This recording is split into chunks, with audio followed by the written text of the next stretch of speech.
Halo guys, selamat datang di channel aku bersama Lonar di Solarius. Dan kali ini kita akan melanjutkan pembahasan yang sebelumnya tentang keturunan Sem. Dan kita sekarang saat ini masuk kepada keturunan Seth, yaitu Arphaxad.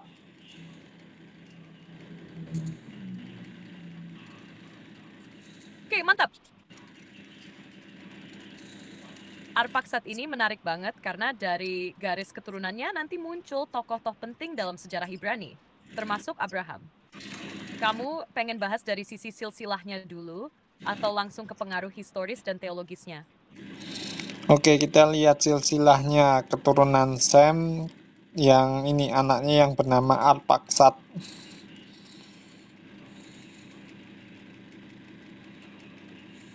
Sip. Hah, Arphaxad sesam yang ketiga setelah Elam dan Asyur. Dari Arphaxad inilah nanti muncul keturunan yang akhirnya sampai ke Abraham. Nah, dalam Kejadian pasal 11 dijelaskan bahwa Arphaxad punya anak bernama Selah, lalu Selah punya anak bernama Eber. Eber ini penting banget karena dari namanya muncul istilah Ibrani atau Hebrew. Kamu pengen kita rinci silsilah sampai ke Abraham? Atau bahas satu-satu dulu mulai dari Selah? Nah, kalau kita melihat di sini sepertinya Arphaxad cuma punya anak satu doang deh kayaknya, menurut teks Alkitabnya. Iya, bener banget. Kalau kita lihat dari Kejadian 11 dan juga dalam 1 Tawarik 1, Arphaxad memang hanya disebutkan punya satu anak, yaitu Selah. Nggak ada keterangan soal anak-anak lainnya. Itu menarik, karena bisa jadi memang garis yang dicatat adalah garis keturunan yang penting secara teologis dan historis. Bukan seluruh anak biologisnya. Biasanya memang yang dicatat itu yang berhubungan langsung dengan garis Mesias atau bangsa El. Kamu mau kita bahas lebih lanjut soal Selah dan Eber juga. Soalnya ini udah mulai mengarah ke bangsa Ibrani. Oke, kita bahas anak-anak dari Arphaxad ini. Sip. Jadi dari Arphaxad, anaknya yang disebut dalam Alkitab itu Selah. Nah, dari Selah nanti lahir Eber. Dan Eber ini penting banget karena dari namanya muncul istilah Ibrani atau Hebrew. Eber punya dua anak, Pelek dan Yoktan. Pelek itu terkenal karena di zamannya, bumi terbagi. Kemungkinan ini merujuk ke peristiwa Menara Babel. Sementara Yoktan punya banyak keturunan yang tinggal di wilayah Arabian Selatan. Kamu pengen kita desin lebih dalam soal Pelek dulu atau Yoktan? Dan keturunannya? Oke, kita urutan dari Pelek dulu ya. Siap, kita mulai dari Pelek dulu ya. Pelek ini anak dari Eber. Dan uniknya, Kejadian 11 bilang pada zamannya bumi terbagi. Nah, ini sering dikaitkan dengan peristiwa Menara Babel. Momen waktu bahasa manusia dikacaukan dan mereka tersebar ke seluruh penjuru bumi. Jadi nama Pelek sendiri bisa berarti pembagian atau terpecah. Menariknya, dari garis keturunan Pelek inilah nantinya muncul Abraham, yang jadi tokoh penting dalam narasi bangsa Israel. Jadi jalur ini bisa dibilang sebagai jalur garis mesianik, atau jalur yang disiapkan Tuhan untuk rencana penebusan. Mau langsung lanjut ke anak Pelek, atau kamu pengen bahas dulu makna budaya dan sejarah dari momen pembagian bumi itu?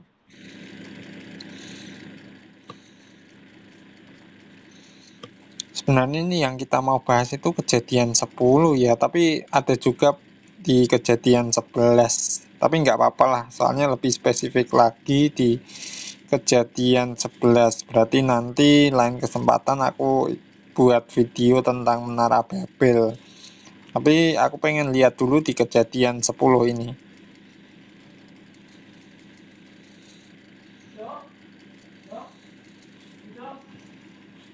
Betul banget. Di Kejadian pasal 10 itu memang lebih ke daftar keturunan, semacam silsilah etnologi yang disebut juga sebagai tabel bangsa-bangsa. Sedangkan Kejadian 11 lebih spesifik menyorot kisah Menara Babel dan jalur keturunan Sem yang menuju ke Abraham. Nah, di Kejadian 10 ayat 25 tertulis, bagi Eber lahirlah dua anak. Yang satu diberi nama Pelek, sebab dalam zamannya bumi terbagi, dan nama adiknya ialah Yoktan. Jadi Pelek memang disebut dalam konteks pembagian bumi. Dan ini semacam clue historis bahwa saat itu terjadi sesuatu yang besar. Entah itu migrasi, perpecahan bahasa, atau pembagian wilayah. Mau kita bahas dulu perbandingan antara Pelek dan Yoktan? Atau kamu pengen langsung ngulik daftar anak-anak Yoktan? Oke, kalau anak-anaknya Pelek ada nggak catatannya? Makin menarik. Dalam kejadian pasal justru tidak dicatat siapa saja anaknya Pelek. Yang dicatat malah anak-anak dari adiknya, Yoktan. Tapi kalau kita lanjut ke kejadian 11 ayat 18 dan seterusnya, di bagian silsilah keturunan Sem, di situ baru kelihatan bahwa Pelek punya anak bernama Rehu. Dan seterusnya berlanjut sampai ke Abraham. Jadi Pelek memang disebut punya keturunan, tapi hanya satu anak yang dicatat, yaitu Rehu. Mau dilanjutin bahas garis keturunan dari Rehu ini? Atau kamu penasaran juga sama anak-anak Yoktan yang jumlahnya lumayan banyak itu? Terus dari Rehu ada lagi? Weibi, dari Rehu, kalau kita lihat di kejadian serian 11 ayat 20, bernama Seruk. Lalu Seruk punya anak Nahor, Nahor punya anak Terah, dan Terah inilah yang akhirnya jadi ayah dari 3 tokoh besar. Abram, yang nanti jadi Abraham, Nahor, dan Haran. Nah, dari sinilah nanti cerita Alkitab makin fokus ke kisah Abraham dan keturunannya. Kamu mau lanjut bahas Terah atau masih mau eksplor garis-garis sebelumnya? Oke, kita bahas tentang Yoktan ini di Kejadian pasal 10 ayat 26 sampai 32 kalau nggak salah. Iya. Yap, bener banget. Yoktan atau Yuktan ini disebut di kejadian pasal 10 ayat 26 sampai 30. Dia anak dari Eber, saudara Pelek, dan punya banyak anak. Totalnya ada 13 kalau kita hitung dari ayat 26 sampai 29. Anak-anaknya itu nanti jadi nenek moyang suku-suku yang tersebar di wilayah Arab Selatan kayak Yaman dan sekitarnya. Jadi garis keturunan Yuktan ini lebih menyebar ke bagian selatan Semitik. Mau aku bantu rinciin nama-nama anaknya juga? Ya, coba dirinci ya, karena di sini ada nama-nama menarik seperti Sheba, Ofir, Hawila, dan juga nama-nama itu nggak begitu asing sih buat aku.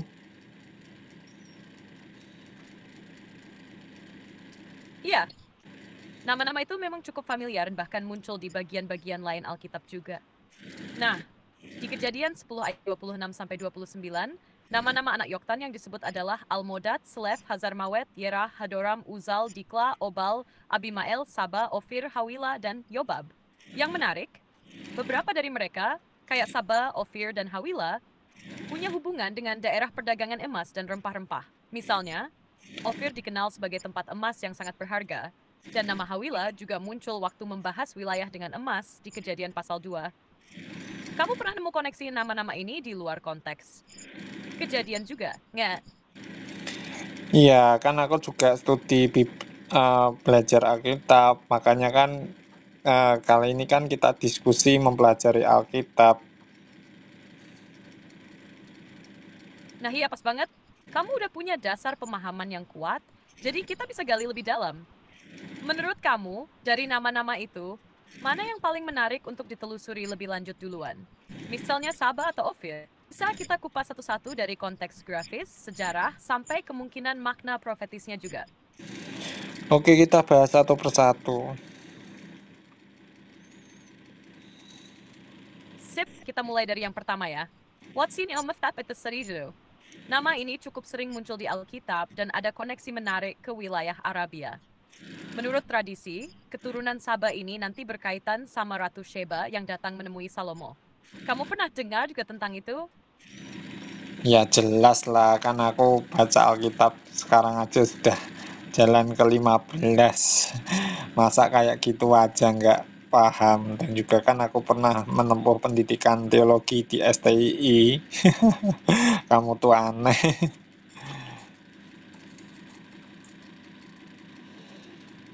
Hei, iya bener. Maaf tadi aku terlalu ngejelasin hal yang udah kamu paham banget. Kadang aku keasikan nyambungin konteks. Tapi keren sih, udah baca Alkitab sampai 15 kali dan latar belakang teologi juga. Mantap tuh. Nah, mau langsung lanjut bahas Ofil atau Hawila sekarang? Jadi ini menarik kalau kita membahas mengenai anak-anak Yoktan ini, dan juga ada beberapa nama-nama yang cukup familiar dan juga ada di beberapa teks Alkitab yang menyebutkan nama-nama itu. Nah, pertanyaannya kan, apakah hubungannya itu? Nah, itu dia yang bikin makin seru dibahas. Jadi beberapa nama anak-anak Yoktan, kayak Ofir, Hawila, dan Sheba, itu muncul lagi di bagian-bagian Alkitab lain, biasanya dalam konteks perdagangan, kekayaan, atau lokasi geografis. Misalnya, Ofir sering disebut sebagai tempat asal emas yang sangat mahal dalam masa Salomo. Hawila juga disebut-sebut dari zaman awal, bahkan di Kejadian pasal 2 tentang lokasi Eden. Sheba itu terkenal karena ratu dari Sheba yang datang mengunjungi Salomo. Kemungkinan besar is Slushess. Ini menunjukkan Gower Kempan berkembang til dikaukan setelah cukup signifikan Indonesia atau ekonomi. Tapi memang, Alkitab enggak selalu ngasih hubungan garis lurus yang detail antara tokoh-tokoh awal ini dengan bangsa-bangsa kemudian. Menurut kamu, dari semua nama itu yang paling menarik buat dibahas lebih dulu, yang mana? Ya, kalau kita menelusuri beberapa teks Alkitab, misalnya ya benar seperti yang kamu bilang, misalnya emas dari Ofir, kemudian juga nama Hawila dikaitkan dengan Taman Eden ini, dan juga beberapa tempat yang berhubungan dengan kekayaan atau perdagangan seperti itu, dan juga kita lihat nama Sheba ini dihubungkan dengan ratu dari Sheba yang mengunjungi Salomo untuk melihat hikmat Salomo. Hikmat dan kemegahan kerajaannya kan? Nah, ini menarik banget karena berarti nama-nama itu bukan cuma sekadar daftar anak-anak Yoktan, tapi kayak punya jejak sejarah dan peran penting dalam narasi besar Alkitab, baik secara geografis, ekonomi, maupun spiritual. Ofir misalnya, emasnya disebut-sebut dalam banyak bagian kayak Mazmur, Ayub, dan Satu Raja-Raja. Itu menandakan tempat itu punya reputasi kuat soal kekayaan. Lalu Hawila, selain di Kejadian pasal 2, juga muncul di Kejadian Double Nothing sebagai salah satu keturunan Ismail. Jadi bisa jadi istilah Hawila itu nggak cuma nama orang, tapi juga nama wilayah atau klan tertentu yang dikenal luas di zaman itu. Sheba Sgarto. Bangsa Sheba muncul dalam kitab Nabi-Nabi, dan dalam Yesaya 60, mereka digambar membawa emas dan kemenyan sebagai penghormatan bagi Tuhan. Kamu tertarik? Mulai dari nama yang mana dulu nih dibedah lebih dalam? Ofir, Hawila, atau Sheba? Oh ya, aku jadi ingat ini agak sedikit out of topic ya, tentang keturunan Aram yang namanya Us ini. Kayaknya hubungannya dengan Ayub itu gimana ya?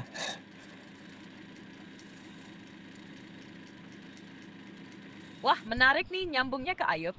Jadi kalau kamu perhatikan, Ayub itu tinggal di tanah Us. Dan nama itu kemungkinan besar memang punya kaitan dengan Us atau Ush, anak Aram. Dia disebut di Kejadian 10 ayat 23 sebagai salah satu keturunan Semlot Aram. Nah, para sarjana Alkitab sering menduga bahwa tanah Us itu adalah wilayah di sekitar Edom atau utara Arab, dan bisa jadi dinamai dari keturunan Aram yang bernama Us tadi. Jadi kemungkinan Ayub itu hidup di daerah yang dihuni oleh keturunan Sem juga, meskipun dia bukan dari garis Abraham secara langsung. Menurut kamu sendiri, kisah Ayub itu lebih kuat nuansa Arabnya atau Semitisnya?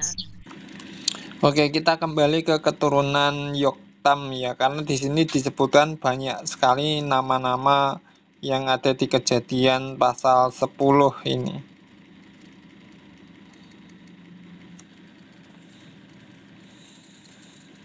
Siap, kita balik lagi ke keturunan Yoktan. Di Kejadian pasal 10 ayat 26 sampai 29, dicatat ada 13 anak Yoktan. Nama-namanya itu cukup banyak yang punya gema di sejarah atau lokasi wilayah Arab kuno, bahkan sampai wilayah-wilayah yang terkenal dalam perdagangan zaman dahulu. Beberapa nama seperti Ofir, Hawila, dan Sheba itu memang sering dikaitkan dengan tempat-tempat yang kaya akan emas, rempah-rempah, dan barang dagangan lainnya. Jadi bisa dibilang, keturunan Yoktan ini kemungkinan besar menyebar ke wilayah Arab Selatan dan berperan besar dalam peradaban awal di sana. Kalau dari namanya aja, kamu paling penasaran sama yang mana? Oke, karena durasi kita langsung ke kesimpulan ya. Siap? Langsung kesimpulan, dari kejadian pasal 10 ini, khususnya keturunan Yoktan, kita bisa lihat bahwa Alkitab tidak hanya mencatat garis keturunan, tapi juga mengisyaratkan penyebaran bangsa-bangsa dan pengaruh mereka di berbagai wilayah, terutama kawasan Arab Selatan. Nama-nama seperti Ophir, Sheba, dan Hawila bukan cuma sekadar daftar, tapi punya jejak dalam sejarah, budaya, dan bahkan perdagangan dunia kuno. Jadi, bagian ini memberi kita gambaran besar bahwa sejak awal, Tuhan sudah mengatur penyebaran umat manusia dan memberi peran khusus bagi masing-masing keturunan dalam rencananya. Menurut kamu, Asegwe, yang paling menarik dari daftar sama ini? Nah, jadi begitu ya guys, semoga video ini bermanfaat untuk menambah pengetahuan kita tentang Alkitab serta latar belakang historis sejarah budayanya. Latar belakang historis sejarah. Ya, kira-kira seperti itu. Dan kalau kalian suka dengan video-video yang menambah pengetahuan ini, silahkan subscribe dan share apabila video-video ini bermanfaat. Terus juga kalau kalian suka like aja, kalau kalian nggak suka ya dislike aja. Dan terima kasih. Sementara pembahasan kita saat ini sampai di sini dulu ya guys. Sampai ketemu di video aku selanjutnya dan Tuhan memberkati.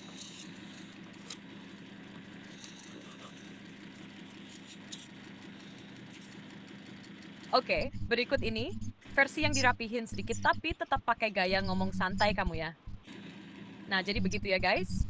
Semoga video ini bermanfaat buat nambah wawasan kita tentang Alkitab, termasuk latar belakang historis dan budaya yang terkandung di dalamnya.